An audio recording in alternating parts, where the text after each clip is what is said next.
सियाराम, जय श्री कृष्ण, जय माताजी, ओम नमः शिवाय, सत्यमेव विजेता, सिद्धेश्वर महादेवनी जय।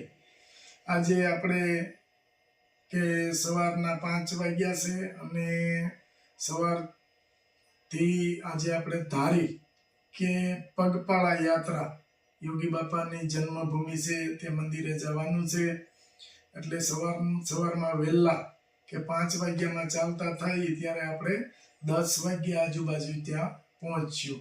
તો આજે પગપાળા યાત્રા છે અને વચ્ચે કે બાપુની મઢી છે ત્યાં પણ આપણે જવાનું છે, કારણ કે બાપુને કાલ વાત કરી ત્યારે બાપુએ બહુ કીધું છે કે તમે સવારમાં ચા પાણી પીવા તો આવજો જ। એટલે અહીંથી રસ્તામાં આવે છે તો પેલા બાપુની મઢીએ ચા પાણી પીશું અને અહીંયાથી પાછા પગપાળા ચાલુ કરશું તો ધારી મંદિર યોગી બાપાના જન્મ સ્થાન ઉપર।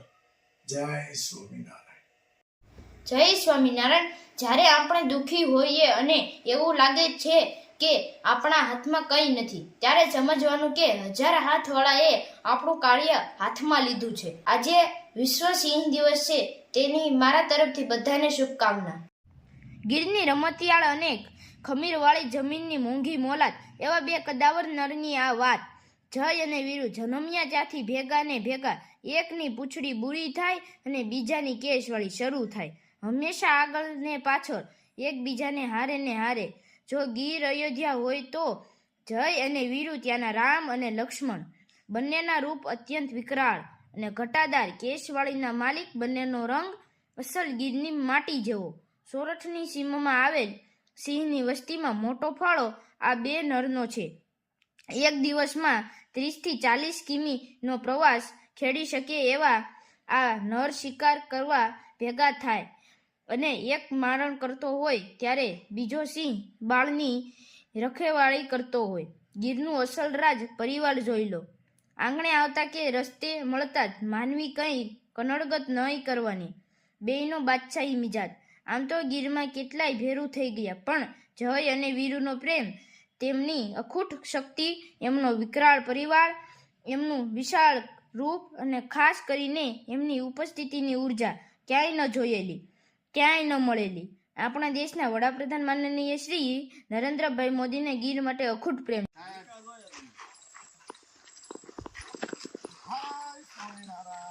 જય સ્વામિનારાયણ। જય ગોપાલ।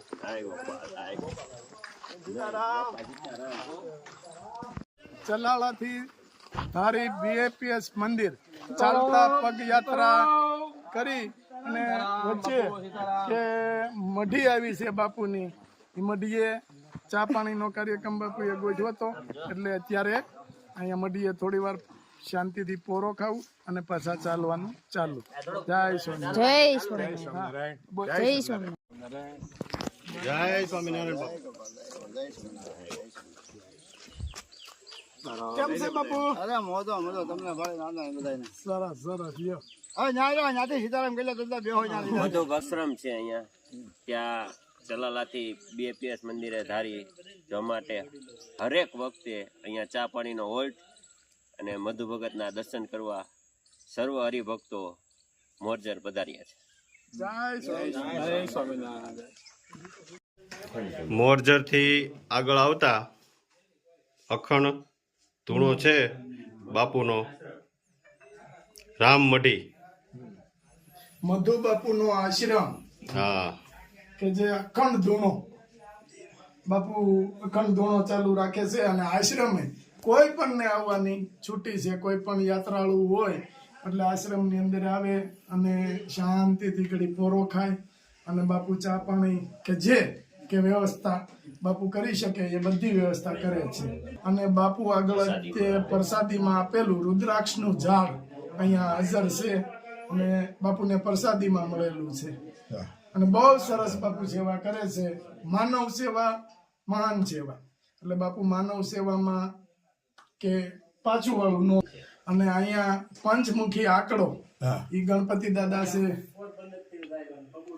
મસ્ત।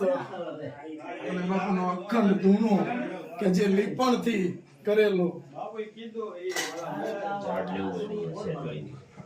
ત્યારે ચલાલા બીએપીએસ સત્સંગ મંડળ બધા જ ઉત્સાહપૂર્વક યોગી બાપાની જન્મભૂમિ છે ત્યાં બધા દર્શન કરવા માટે નીકળ્યા છે. અમારી સાથે અત્યારે 20 થી 22 જણા છે. અત્યારે અમે મોરજરની અંદર જે અમારી મઢી છે બાપુ છે એમના દર્શન અર્થે આખી ટીમ આવી છે. ત્યાં બધાને ચા પાણી નાસ્તાની વ્યવસ્થા જે અમારા લખાભાઈ ની જે ટીમ છે એ બધા દ્વારા અમને સુંદર વ્યવસ્થા કરવામાં આવી છે. એમની સતત કોઓર્ડિનેટર અમારે સંજય આંબલસેડા કરી રહ્યા છે, આશ્રમ સાથે સતત જોડાયેલા, અને અમારા બધાના ગુરુ તરીકે જે અમે માનીએ છીએ એવા બાપુ છે. તો અમે બધા પાસે આવ્યા છીએ અને ખાસ અહીંથી ચા પાણી નાસ્તો કરી આશીર્વાદ લઈ અને યોગી બાપાના દર્શન કરવા માટે સમગ્ર ટીમ જઈ રહી છે. આ રુદ્રાક્ષનું ઝાડ છે બાપુને પ્રસાદીમાં મળેલું.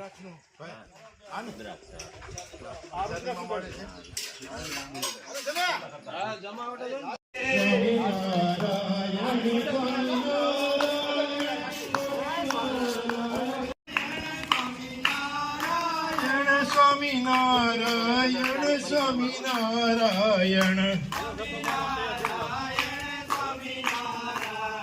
Swaminarayan Swaminarayan Swaminarayan Swaminarayan Swaminarayan Swaminarayan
Thank you.